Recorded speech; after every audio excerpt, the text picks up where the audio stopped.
नमस्कार, बहुत बहुत स्वागत है आपका आगामी लोकसभा चुनाव पर आधारित हमारे विशेष कार्यक्रम आम चुनाव 2024 राज्य नीति में।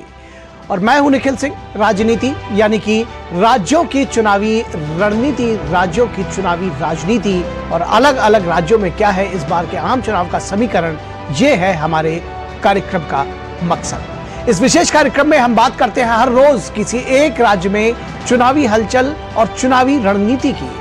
तो आज के अंक में बारी है गोवा की। गोवा एक ऐसा राज्य है जो अपनी खूबसूरत बीचेस, नाइट लाइफ और प्राकृतिक सुंदरता के लिए जाना जाता है, लेकिन क्षेत्रफल के लिहाज से यह राज्य भले ही छोटा हो, लेकिन यहाँ की सियासत हमेशा बड़ी रहती है और इसकी वजह से यह चर्चाओं में रहता है।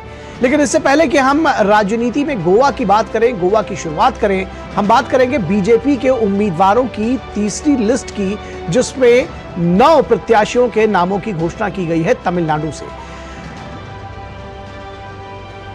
तो लोकसभा चुनावों के लिए बीजेपी की तीसरी सूची जारी हो गई है। तीसरी सूची में तमिलनाडु के 9 उम्मीदवारों की घोषणा की गई है। भाजपा के प्रदेश अध्यक्ष अन्नामलाई को कोयम्बटूर से टिकट दिया गया है। तो प्रदेश अध्यक्ष अन्नामलाई को कोयम्बटूर से टिकट दिया गया। वहीं केंद्रीय मंत्री एल मुरुगन नीलगिरी से चुनाव लड़ेंगे। चेन्नई दक्षिण से तमिलिसाई सौंदरराजन भाजपा की प्रत्याशी होंगी। इसके साथ ही साथ चेन्नई सेंट्रल से विनोद पी सेल्वम को टिकट मिला है। लोकसभा चुनाव के लिए बीजेपी की यह तीसरी सूची है।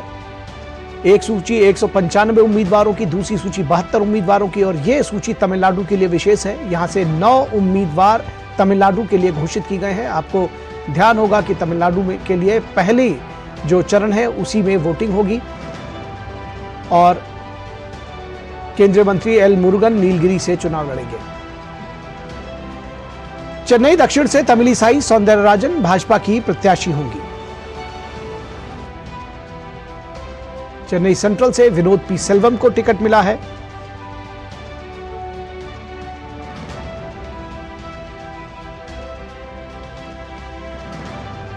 तो सूची में तमिलनाडु के 9 उम्मीदवारों के नाम की घोषणा की गई है। तमिलनाडु में पहले चरण में चुनाव होगा।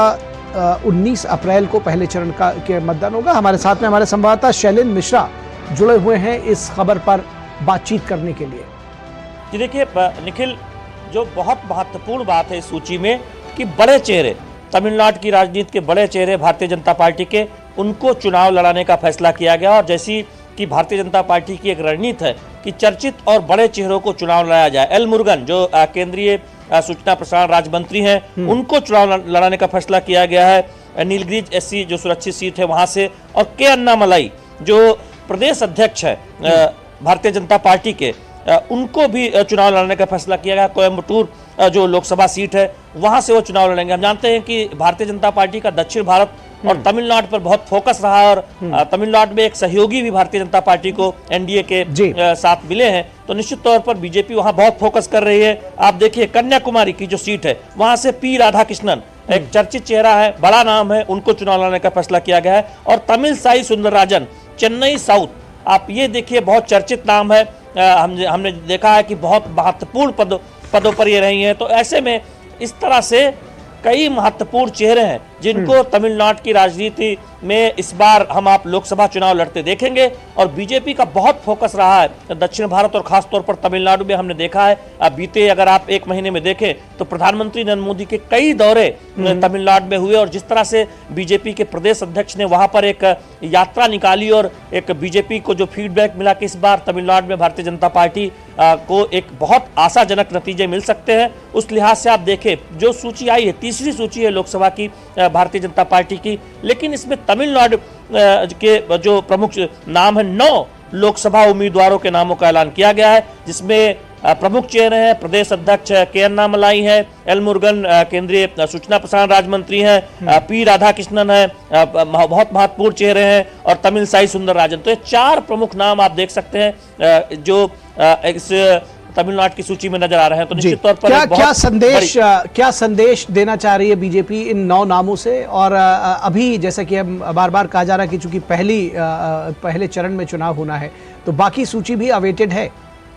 निश्चित तौर पर आप देखिए भारतीय जनता पार्टी तमिलनाडु पर बहुत इस बार फोकस कर रही है। पूरे दक्षिण भारत में आप देखें कि जिस तरह से प्रधानमंत्री नरेंद्र मोदी के दौरे रहे हैं, तो ये शुरुआती नाम है जिन पर जो कोर ग्रुप की बैठक हुई थी और जब बीजेपी की दूसरी केंद्रीय चुनाव समिति की बैठक हुई थी उसमें चर्चा हुई थी। तो जिन नामों पर चर्चा होकर एक तरह से सहमति बन गई थी, वहां पर बीजेपी ने उम्मीदवारों के नाम का ऐलान कर दिया। संदेश बहुत स्पष्ट है कि जो चर्चित और बड़े चेहरे हैं उनको चुनाव मैदान में उतारा गया है, जिससे पार्टी कार्यकर्ताओं में एक संदेश जाए कि तमिलनाडु में लोकसभा चुनावों को लेकर भारतीय जनता पार्टी बेहद गंभीर है और इस बार वहां जीतने के लिए चुनाव लड़ रही है, न केवल खाता खोलने के लिए, बल्कि बीजेपी की ये कोशिश है कि कम से कम 6 से अधिक सीटें भारतीय जनता पार्टी ने एक टारगेट किया है कि 1 दर्जन सीटों पर ऐसा मुकाबला हो जिससे भारतीय जनता पार्टी को एक जीत की संभावना नजर आए। और यही वजह है कि पीएमके के साथ गठबंधन भी भारतीय जनता पार्टी उस पर आगे बढ़ी है। तो दूसरी सूची भी हम जल्द दे सकते हैं। जब अगली सूची भारतीय जनता पार्टी की आएगी, जिसे हम चौथी सूची कहेंगे, उसमें भी आप तमिलनाडु के कुछ और नामों को देख सकते हैं। लेकिन पहली सूची में वो बड़े नाम आप देखिए, राज्यसभा से चुनकर आए हैं एल मुरुगन दोबारा, लेकिन उसके बावजूद पार्टी ने उन्हें चुनाव लड़ाने का, लोकसभा चुनाव लड़ाने का फैसला किया है। के अन्नामलाई हम सब जानते हैं, बहुत चर्चित चेहरा है। बीजेपी ये मानती है कि उन्होंने बड़ी मेहनत की है पार्टी को मजबूत बनाने में। विपक्षी भी और तमाम राजनीतिक समीक्षक मानते हैं कि भारतीय जनता पार्टी की जो एक बूथ स्तर तक जो पकड़ है वो तमिलनाडु में पहले के मुकाबले काफी बेहतर हुई है। उनका मत प्रतिशत भी बढ़ सकता है, राजनीतिक समीक्षक मानते हैं। निश्चित तौर पर उसको चुनावी सफलता में कैसे बदला जाए, उसको लेकर भारतीय जनता पार्टी लगातार फोकस करती रही है। और आज की सूची से लगता है कि बीजेपी ने कोई कोर कसर नहीं छोड़ी है अपने दिग्गजों को चुनाव मैदान में उतारने में। जी, दूसरी सूची आने की कब तक है, उस पे संभावना थोड़ा संक्षेप में रखिए। केंद्रीय चुनाव समिति की बैठक होनी है 23 मार्च को, और ऐसे में हम देखेंगे कि 23 मार्च के बाद तक, यानी 24 मार्च तक संभवतः बीजेपी बहुत सारे और बाकी बचे उम्मीदवारों के नाम का ऐलान कर देगी। उसमें दक्षिण भारत के तमाम जो राज्य हैं, वहां जहां बाकी बचे उम्मीदवार हैं, उनके नामों का ऐलान होगा। उड़ीसा से हम उसमें उम्मीद करते हैं कि ऐलान होगा, और बिहार की एक सूची संभवतः जल्द जारी होने वाली है। शायद वो 23 से पहले कल तक ही जारी कर दी जाए, क्योंकि बिहार में आप देखें कि जब एनडीए सीट बंटवारा हो गया उसके बाद एक तरह से देखें कि सहमति बन गई है जो बीजेपी जिन सीटों पर लड़ने जा रही है। तो हो सकता है कि कल तक बिहार की भी सूची आ जाए, लेकिन निश्चित तौर पर अब 23 मार्च को अभी जो संभवतः केंद्रीय चुनाव समिति की बैठक होने वाली है, उसके बाद हम देखेंगे, यानी 2 दिन बाद बीजेपी की एक और सूची आ सकती है। उससे पहले बिहार जैसे राज्यों में कुछ नामों का ऐलान किया जा सकता है। जी, निश्चित तौर पर तो सबकी निगाहें बनी हुई थी तमिलनाडु पर। पहली जो सूची 9 उम्मीदवारों की आई है, उससे जो है कहीं ना कहीं कार्यकर्ताओं में उत्साह जरूर जागा होगा। बहुत शुक्रिया इस तमाम बातचीत और जानकारी के लिए शैलेंद्र मिश्रा।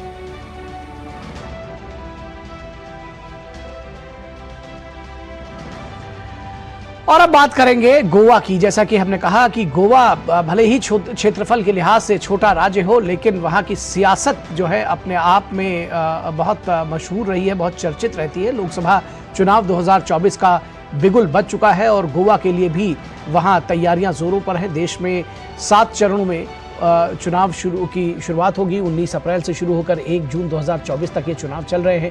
गोवा की अगर बात करें तो इस राज्य में तीसरे चरण के तहत 7 मई को वोटिंग होनी है। गोवा का आगामी लोकसभा चुनाव प्रमुख राजनीतिक दलों बीजेपी और कांग्रेस दोनों के लिए बहुत महत्व रखता है, क्योंकि दोनों ही पार्टी के पास वर्तमान में राज्य में एक सीट है। तो टेम्पो सेट करने के लिए गोवा बहुत मशहूर है। भले ही यहाँ पर 2 ही सीटों वाला राज्य है, लेकिन उससे जो है एक पूरे महाराष्ट्र और गोवा में जो एक राजनीतिक समीकरण और एक राजनीतिक माहौल का जो बनता है वो बेहद ज़रूरी है गोवा के लिहाज से। इसलिए यही वजह है कि जो तमाम दूसरी पार्टियां हैं, चाहे वो आम आदमी पार्टी हो, चाहे तमिल मनीला, चाहे टीएमसी हो, ये सारे दल जो है वो गोवा में अपनी उपस्थिति दर्ज कराने के प्रयास में रहते हैं। वर्तमान में कांग्रेस के फ्रांसिस्को सरदेनहा दक्षिण गोवा से सांसद हैं, जबकि बीजेपी के श्रीपद यशो नायक उत्तरी गोवा से सांसद हैं। और बीजेपी ने यशो नायक को टिकट भी दे दिया है, यहाँ से अपनी उम्मीदवारी उनकी घोषित कर दी है, यानी कि 1 सीट की उम्मीदवारी बीजेपी ने घोषित कर दी है और वो श्रीपद यशो नायक की है। तो पिछले कुछ वर्षों में इन दोनों दलों के अलावा गोवा की राजनीति में आम आदमी पार्टी, महाराष्ट्रवादी गोमांतक पार्टी और गोवा फॉरवर्ड पार्टी ने भी जगह बनाई है।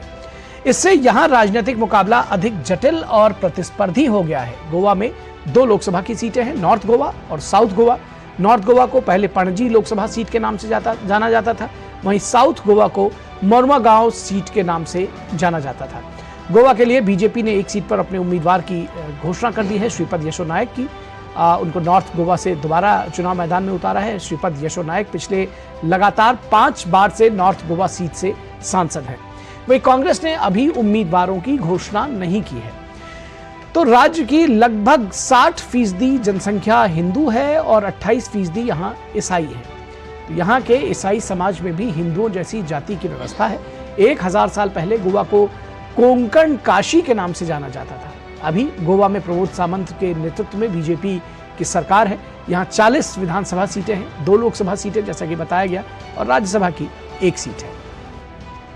तो गोवा की अगर हम डेमोग्राफी की बात कर लें, सबसे पहले यहाँ की पॉपुलेशन की बात कर लें, जनसंख्या की बात कर लें, तो 2011 की जनसंख्या के मुताबिक गोवा की जो कुल जनसंख्या है वो 14,59,000 है। और पुरुषों की जनसंख्या है 7,39,000, महिलाओं की संख्या है 7,19,000। तो क्षेत्रफल के लिहाज से और जनसंख्या के लिहाज से छोटा राज्य है। 15 लाख लोग भी कुल मिलाकर नहीं रहते अगर 2011 की जनसंख्या के आंकड़ों को माना जाए। लिटरेसी रेट की बात करें तो जो राष्ट्रीय औसत है वो 72.98 है। गोवा का जो औसत दर है वो बहुत ऊपर है राष्ट्रीय औसत दर से, 88.70%। पुरुष जो है वो 92.65% वो साक्षर हैं, जबकि महिलाओं की लिटरेसी रेट 84.66% है। तो ये है साक्षरता के लिहाज से गोवा काफी आगे है। अगर कुल मतदाताओं की बात करेंगे तो 11,66,000 मतदाता हैं कुल, जिनमें पुरुष मतदाता 5,65,000 हैं, जबकि महिला मतदाता 6,01,000 हैं। थर्ड जेंडर 3 हैं। तो ये राज्य भी ऐसा है उन चुनिंदा राज्यों में है जहां महिला वोटर्स की संख्या पुरुषों से ज्यादा है। और अगर हम मुख्य राजनीतिक दलों की बात करेंगे तो BJP, Congress, Maharashtrawadi Gomantak party, RGP और आम आदमी पार्टी ने भी अपनी उपस्थिति वहां दर्ज कराई थी। 2 विधायक भी आम आदमी पार्टी ने जीते थे। तो कुल मिलाकर जो क्षेत्रीय पार्टियां हैं वो अपनी उपस्थिति दर्ज कराने में लगी हुई हैं। तो गोवा की सियासत किस तरह से अलग है और राष्ट्रीय राजनीति पर इसका क्या कुछ असर है, इन सब विषयों पर बातचीत करने के लिए हमारे साथ खास मेहमान जुड़े हुए हैं, उनसे आपका परिचय करा दें। हमारे साथ अनंत विजय वरिष्ठ पत्रकार जुड़े हुए हैं। अनंत विजय जी, बहुत स्वागत है आपका। और सागर जावड़ेकर वरिष्ठ पत्रकार जुड़े हुए हैं। सागर जावड़ेकर जी, बहुत स्वागत है आपका। अनंत विजय जी, अगर आपके साथ शुरुआत करना चाहें और जो हमारे कम से कम नॉर्थ इंडिया के दर्शक हैं, अगर उनके लिहाज से आप बताना चाहें गोवा की सियासत क्यों मशहूर है, क्यों जानी जाती है, किन मायनों में खास है, ये तो समझना ही चाहेंगे। और राष्ट्रीय फलक पर इसका क्या स्थान है? 2 सीटें हैं लेकिन महत्व कम नहीं है। बिल्कुल ठीक कह रहे हैं आप। गोवा की सियासत को कुछ दिनों पहले तक हम इस तरह से देखते थे कि वहाँ कौन किधर कब चला जाता था ये पता नहीं चलता था। एक स्थायित्व तो भारतीय जनता पार्टी के आने के बाद से गोवा की राजनीति को मिला है। उसके पहले अगर आप देखें तो कांग्रेस का लंबे समय तक शासनकाल रहा, लेकिन वहाँ रुचि इस वजह से गोवा की राजनीति में कि एक तो पूरे नॉर्थ इंडिया के लोगों की गोवा में ही रुचि है कि गोवा इतना रमणीक स्थान है, इतना पर्यटन की दृष्टि से उच्च स्थल है। तो मुझे लगता है कि वो सब भी कारण है। और वहाँ की जो राजनीति होती है वहाँ कई बार बड़े दांव पेच खेले जाते हैं। पिछले चुनाव में अगर आपको याद हो तो कांग्रेस पार्टी को बहुमत से दूर रह गई थी थोड़े और बीजेपी उनसे कम सीट थी, लेकिन बीजेपी ने वहाँ सरकार बना ली क्योंकि बीजेपी के नेताओं ने वहाँ सक्रियता दिखाई। तो ये सब चीजों को देखते हुए गोवा का एक बहुत विशेष स्थान वहाँ दिखाई देता है। लेकिन इस चुनाव में जो मुद्दे हैं, मैं अभी जब देख रहा था तो बड़े दिलचस्प मुद्दे हैं। हमारे जो गोवा के साथी हैं वो बताएंगे कि गोवा में जो एक एयरपोर्ट बना है मोपा में और डबलिन में एक एयरपोर्ट है, एक नॉर्थ में एक साउथ में। अब इसको लेकर भी वहां राजनीति शुरू हो गई है।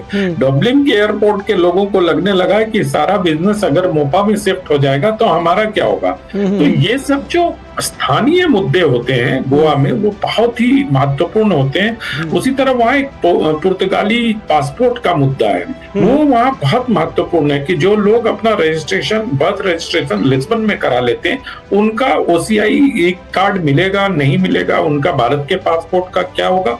और जो सबसे महत्वपूर्ण मुद्दा जिसको लेकर पूरे राष्ट्र का ध्यान गोवा की ओर गया था वो मुद्दा था खनन का और खनन से होने वाले प्रदूषण का। वहां कुल और प्रदूषण जो होता है उससे बड़ी परेशानी लोगों को होती, तो प्रदूषण गोवा का एक बड़ा मुद्दा है और खनन तो बहुत दिनों से एक मुद्दा था।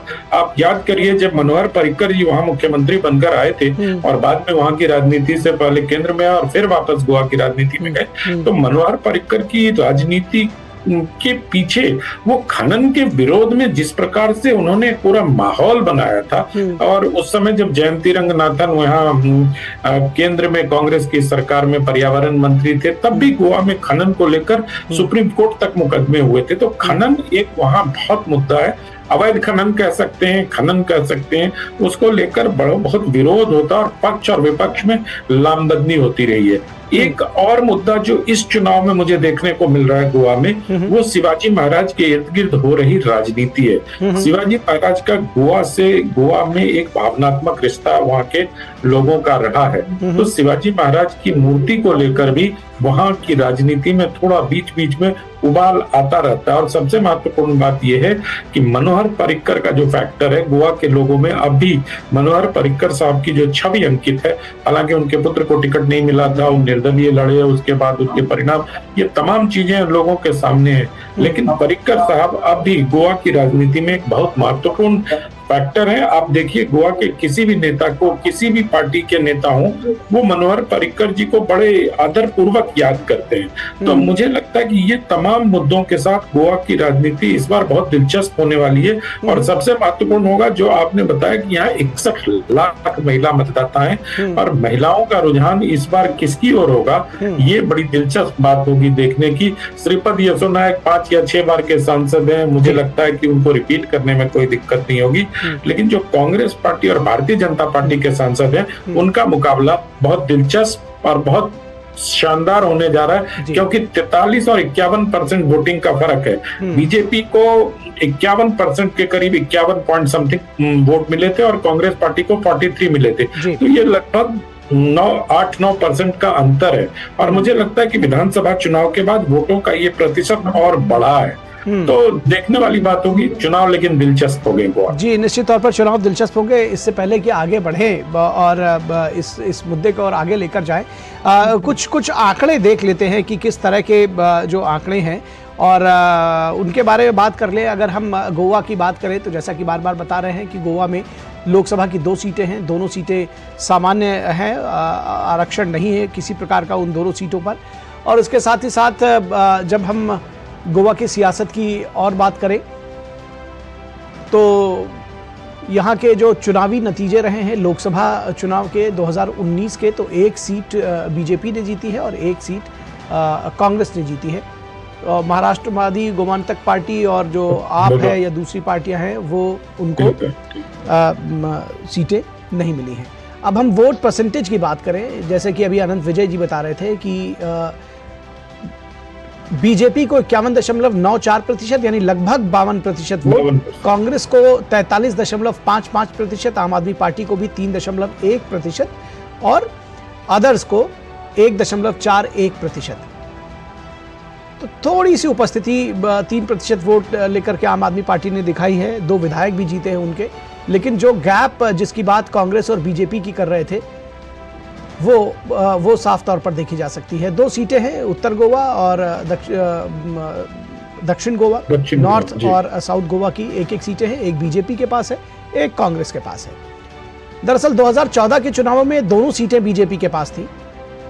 और क्षेत्रवार चुनावी आंकड़ों की बात करें, चूंकि 2 ही सीटें हैं, 2 ये क्षेत्र है, बीजेपी उत्तर गोवा से जीती है यशो नायक, और जो दक्षिण गोवा है वहां से फ्रांसिस्को सरदिन्हा, वो जो कांग्रेस के सांसद हैं, वो जीते हैं। तो सागर जावड़ेकर जी, अगर हम आपसे यहाँ की सियासत समझना चाहें, जिस तरह का जो वोट शेयर में जो अंतर है, विधानसभा चुनावों की भी बात करें, उसकी चूंकि 20 सीटों के साथ में बीजेपी यहाँ पर लीड ले रही है, सरकार उसकी है, किस तरह से आप चुनौतियां कांग्रेस के लिहाज से देखते हैं? और आपको लगता है कि जो तमाम राष्ट्रीय मुद्दे हैं जिनको लेकर के देश में लोकसभा चुनाव लड़े जा रहे हैं, उसका कितना असर गोवा में देख रहे हैं आप? हाँ, निश्चित निश्चित ये लग रहा है कि गोवा में भी उसका असर जरूर है। यहाँ गोवा में भारतीय जनता पक्ष का आपने देखा वो परसेंटेज बढ़ रहा है। तो अभी ये जो हमारे मुख्यमंत्री है डॉक्टर प्रमोद सावंत, कल या परसों उन्होंने अपना कैरियर का 5 इयर्स टेन्योर कंप्लीट किया है उन्होंने। अच्छा।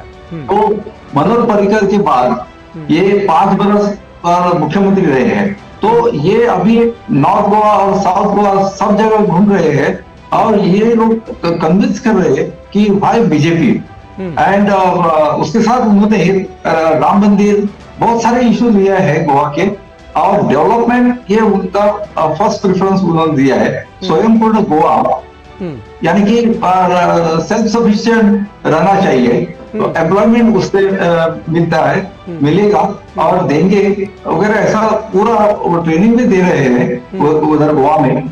अभी ये जो नॉर्थ गोवा और साउथ गोवा का सीट है, तो नॉर्थ गोवा में भारतीय जनता पार्टी ने 5 बार जीते हुए केंद्रीय मंत्री त्रिपाल जी नाइक उनको फिर से टिकट दिया है 6वीं बार। अभी ये 6th टाइम है उसका।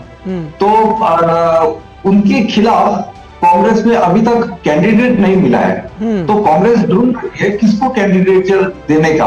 तो कांग्रेस ने अभी तक फाइनलाइज नहीं किया है। अगर साउथ गोवा का सवाल हो तो साउथ गोवा में अभी भारतीय जनता पार्टी ने एक थोड़ा सा ट्रेंड बदलने का डिसीजन लिया है और उसके तरफ से आपने देखा है कि गोवा में percentage of voters, if you see the percentage of voter, उसमें महिलाओं का परसेंटेज थोड़ा ज्यादा है। जी।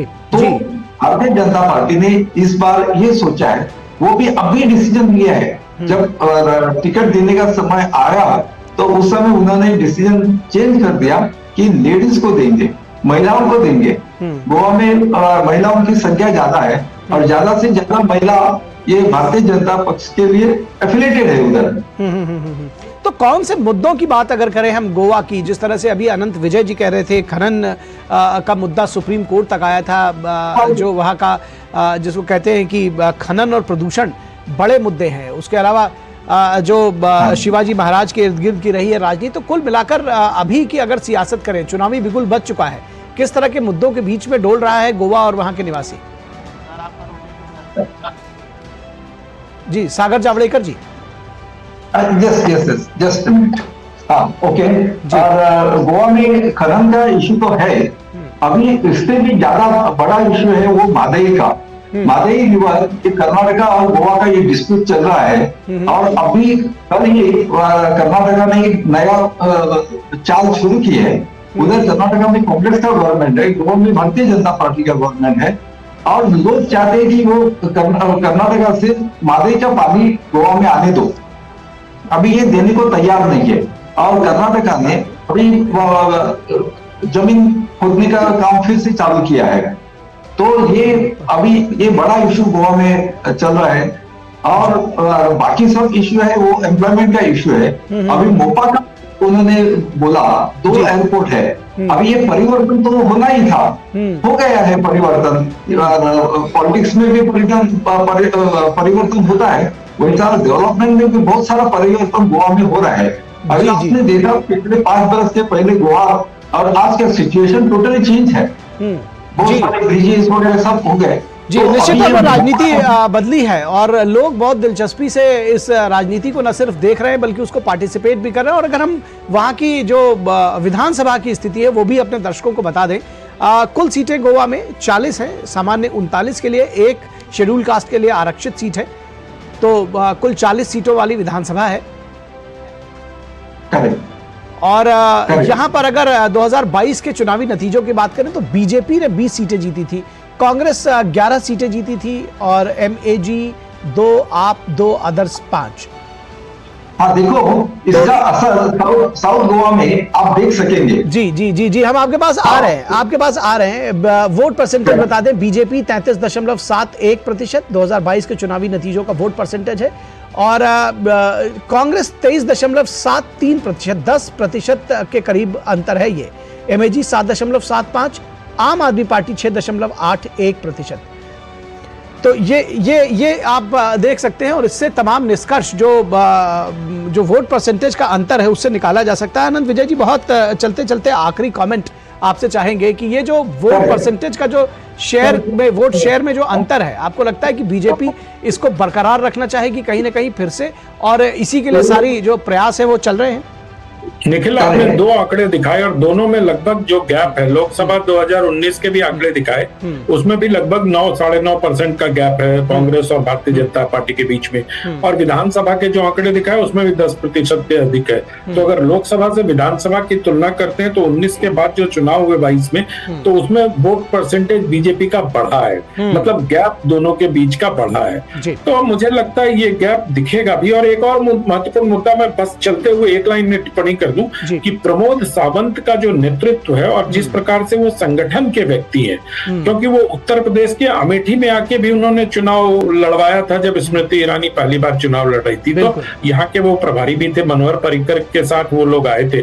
तो यहाँ के लोगों ने भी उनके संगठन कौशल को देखा है, और जिस प्रकार से गोवा में उन्होंने सरकार चलाने में स्थायित्व दिया है और विकास के काम किए, तो मुझे लगता है प्रमोद सावंत स्वयं में एक वहां मुद्दा है। जी, निश्चित तौर पर। और ये सारी चीजें जो है वो चुनावों में असर डालती हैं। जनता बहुत नज़दीकी से इन चीज़ों को देख रही है। तीसरे चरण में गोवा में वोटिंग होगी और क्या कुछ वोट पड़ेंगे ये वहाँ की जनता तय करेगी। फिलहाल आनंद विजय जी आपका और सागर जावड़ेकर जी आपका बहुत शुक्रिया हमारे साथ जुड़ने के लिए, उन तमाम मुद्दों पर विश्लेषण करने के लिए, विचार विमर्श करने के लिए। तो राजनीति के आज के अंक में इतना ही। गोवा के विषय में हमने जानकारी दी। कल हम फिर जुड़ेंगे किसी एक अन्य राज्य के मुद्दों के साथ में, वहां राज्य की राजनीति और विश्लेषण के साथ में। हमें दीजिए इजाजत। नमस्कार।